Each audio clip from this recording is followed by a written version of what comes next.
When we think about economics, our minds usually jump to complicated charts and dense theories. But what if it's actually more like a detective's toolkit? Today, we're going to open up a real case file and see exactly how these economic principles can solve a puzzle that affects an entire nation. And it all kicks off with this one big question. Can something as seemingly simple as a business loan actually shape a nation's destiny? I know, it might sound like a bit of a stretch, but this is the central mystery we're diving into today. And trust me, the answer is pretty surprising. But hang on, before we put on our detective hats and dig into the case file, let's just zoom out for a second. Let's get our bearings with the big picture. What exactly is economics, and where did this whole way of thinking even come from?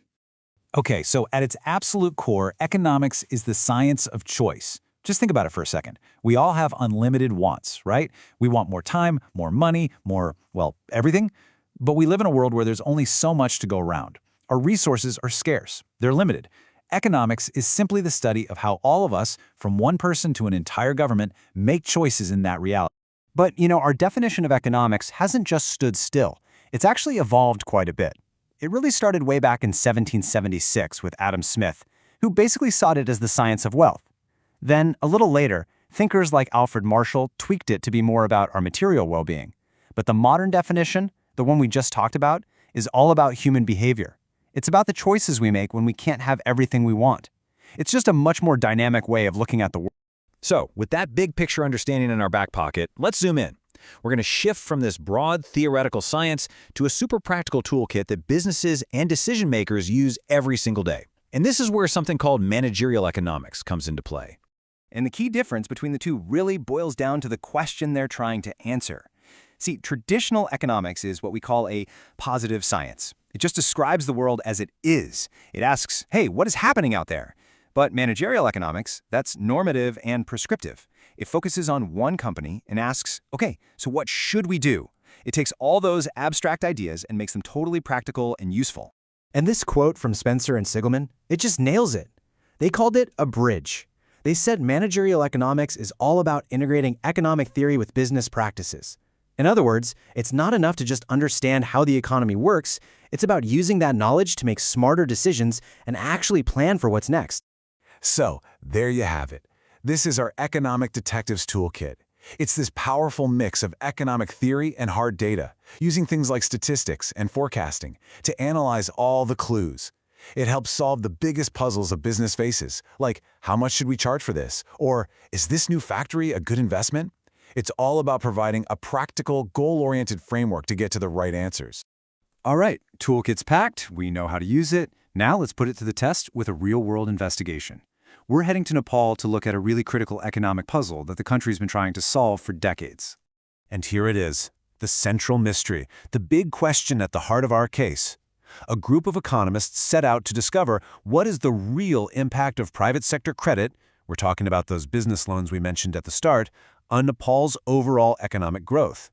And to get to the bottom of it, they gathered over 3 decades of data, all the way from 1990 to 2023. So let's open up the case file. Nepal's economy, well, it's been a real roller coaster. Growth rates have been all over the place thanks to challenges like political instability and even devastating natural disasters.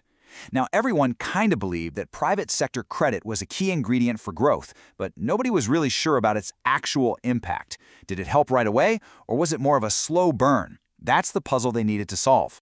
So you might be wondering, how does an economic detective actually analyze all the clues in a case this big? Well, let's break down the step-by-step process they used in this investigation. It's pretty cool. It really boils down to these 4 clear steps. First, they locked down the question. Second, they gathered all that data, 33 years of it, not just on credit and growth, but on other important clues too. Things like GFCF, which is just a fancy term for investment in physical stuff like buildings and machines, and HDI, the Human Development Index, which measures a country's health and education. Third, they picked their tool for the job, something called an ARDL model. And finally, they ran the numbers. Now I know what you're thinking. ARDL model. Sounds super complicated, right? But stick with me. The idea behind it is actually pretty straightforward. It's just a powerful statistical tool that's perfect for this kind of mystery. And why is it perfect? Because it's specifically designed to see how different things affect each other over time. And this is the crucial part. It can tell the difference between the immediate, short-term effects and the deeper, long-term relationships. All right, the investigation is complete. The clues have all been analyzed. It's time to open the final report and see the verdict. What did the evidence actually tell us? And here we have our first major plot twist. In the short term, so we're talking about the immediate impact, the analysis found that private sector credit had an insignificant effect on economic growth. That's right, giving out more loans didn't seem to immediately boost the economy. But, and this is where it gets really interesting, that was only half the story. The investigation also looked at the long term, and what it found was the complete opposite. Over time, that same private sector credit has a significant positive impact on Nepal's economic growth. So the effect wasn't instant, but man, was it powerful. This summary table really lays it all out. You can see the story of private sector credit right there on the top line. Insignificant in the short term, but a huge positive driver in the long run. But look at the other factors. Foreign direct investment and capital formation, that's investment in machinery and buildings, they both gave a much more immediate positive kick. It just goes to show you how complex an economy's engine really is, with all these different parts working on different timescales. So, what's the big takeaway from all this? The most crucial point is that the impact of economic policies isn't always immediate. Sometimes you have to be patient. And that's why this economic toolkit is so incredibly valuable. It helps us see past all the short-term noise and uncover these hidden long-term trends. For Nepal, the verdict is crystal clear. Making sure there's a steady flow of private credit is a vital ingredient for its long-term success. At the end of the day, this kind of economic analysis is like being handed a map. It doesn't force you down a path, but it shows you where the roads can lead, the paths that can take you to a more prosperous future. The data and the tools have done their job. The real question that's left on the table for policymakers, and maybe for all of us, is will we have the foresight to actually follow it?